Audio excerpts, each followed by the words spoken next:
It is the morning of October 18th, and Seth and I are back at Ridge Pond. I really like this dam because we can approach and hunt without alerting deer. I'm hunting this more than I would normally understand. I'm going to let them cool off for maybe a week or so.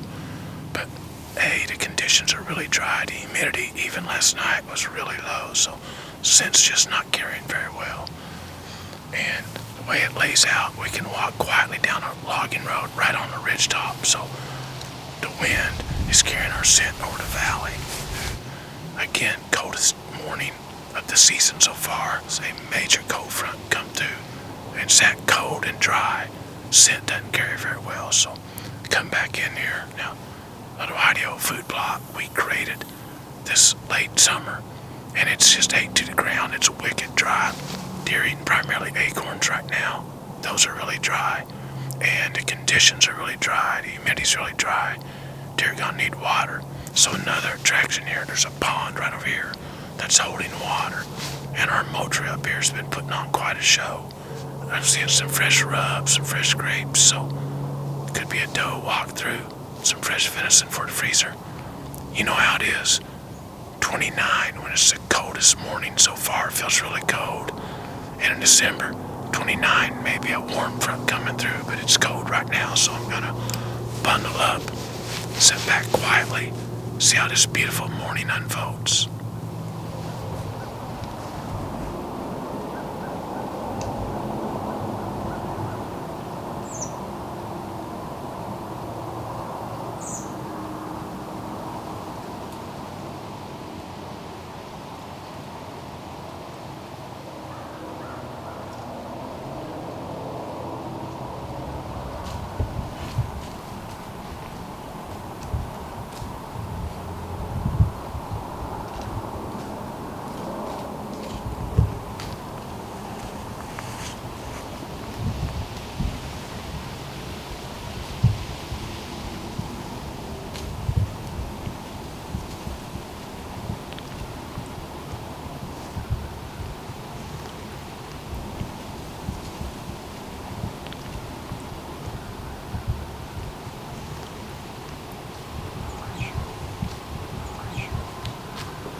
That did not take long at all.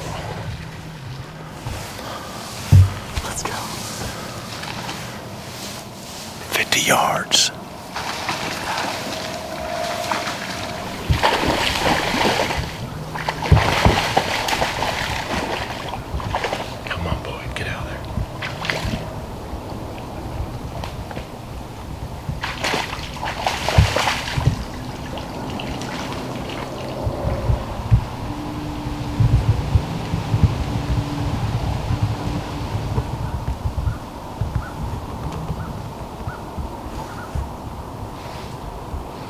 Growing Deer is brought to you by Bass Pro Shops and Cabela's. Also by Green Cover Food Plots, Winchester, Lacrosse Footwear, Moultrie Mobile, Fleet Outdoor Apparel, Morel Targets, RTP Outdoors, Fourth Arrow, Hunt Stand, Scorpion Venom Archery, Case IH Tractors, Ward Laboratories, Burris Optics, National Land Realty, G5 Broadheads, Prime Bows, and Redneck Hunting Blinds. Sun's just high enough. It's hitting the top of the trees across the plot. And the Prime's taking some venison home. That doe only made it 50 yards. She's down right across the plot, barely made it in the timber, which is perfect because the wind's coming this way. And a lot of people think, oh my goodness, there's a dead deer, no other deer will come. But remember, deer do not think about death like we do. If we're walking through and we find a body, man, we're freaking out, hopefully call law enforcement. A human body, but deer, it's just a deer laying there. I'm gonna reload the Prime, settle back, see what else comes and get a drink.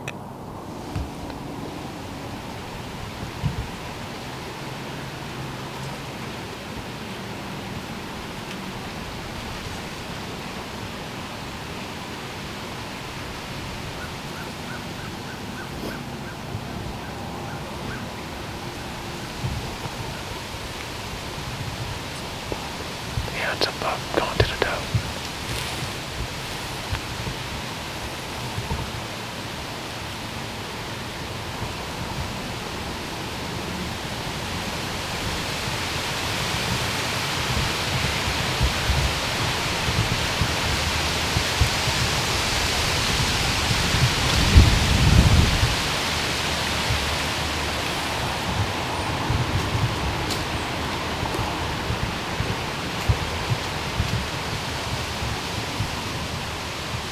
It's been a cold but productive morning.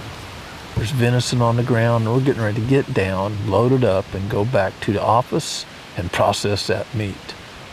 One of the reasons we were productive today was that we knew there was a limited resource. It's wicked dry. These deer were clearly coming to water.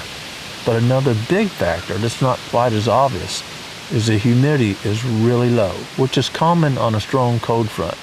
And with low humidity, it's very difficult for the deer to detect scent.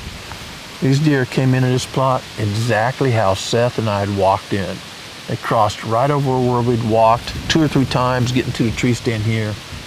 Never acted like they detected or smelled anything. In addition to that, I haven't heard a deer snort all morning long like a deer got downwind of us. These dry days are excellent for hunting. Remember, deer move most days, some days more than others.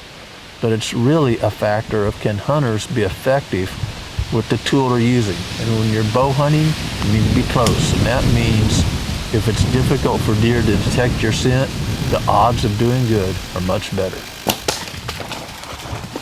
We're gonna walk over here and get the arrow, check it out, and it's just saturated with blood. I mean, just saturated with blood. And the great thing about shooting here next to the pond, Proving Grounds 2 is so rocky, usually dings up my broadhead when it passes through a deer, but this one looks great. I'll sharpen it up a little bit, put it back in my quiver, be good to go. Of course, I'm shooting the M3, a G5 M3, and I mean, she's down in 50 yards. What else can you say? It's quartering away shot, and let's go take a look, see exactly where we hit the doe.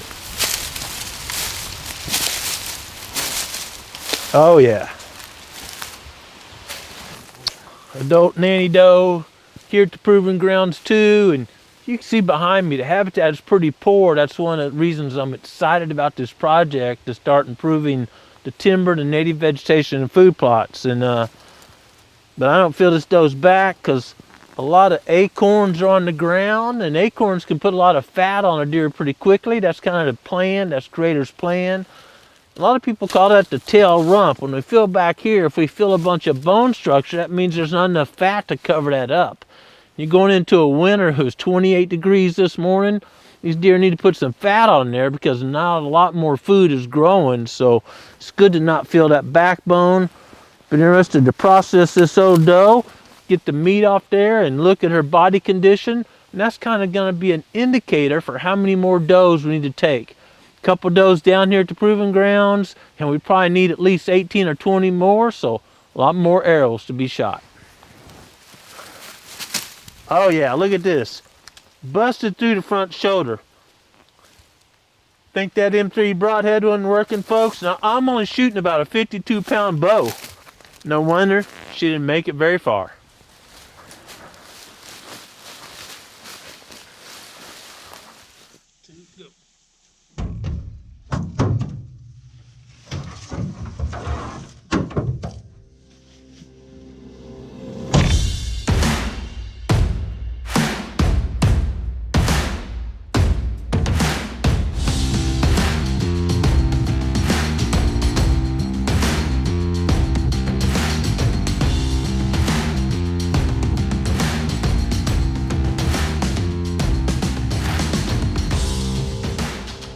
Oftentimes you harvest a deer, you know, in the late afternoon, it's late in the evening when you get it processed. You may not think about it, but it's always important to take time and study where the hit was and the results. Now you saw the deer's behavior, you know, how far it ran, how it acted, did it kick or not, but what really happened? So in this case, we've stuck the arrow back in, and this was the entry side, just like the is. Now the deer was only about 10 yards away, and I'm up about 20 feet, the base of the platform. Plus I'm standing, so my bow's up another 4 or 5 feet or something like that. So pretty steep angle down. So I'm in here, what looks like mid chest cavity, but see how low it comes out. And the leg was obviously back a little bit on the offside. I heard it smack that shoulder.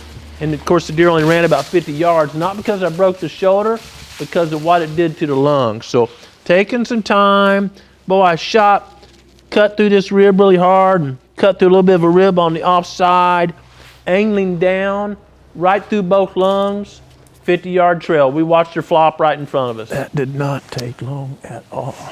Fresh venison for the family, great experience, and just a beautiful morning, kind of chilly to be outside enjoying creation. Taking time to learn to be a more effective provider for your family is important. But the most important thing you can do for your family is to take time every day to be quiet and intentionally seek the Creator's will for your life, and then live that will. Live with purpose to fulfill His will in your life. Thanks for watching Growing Deer.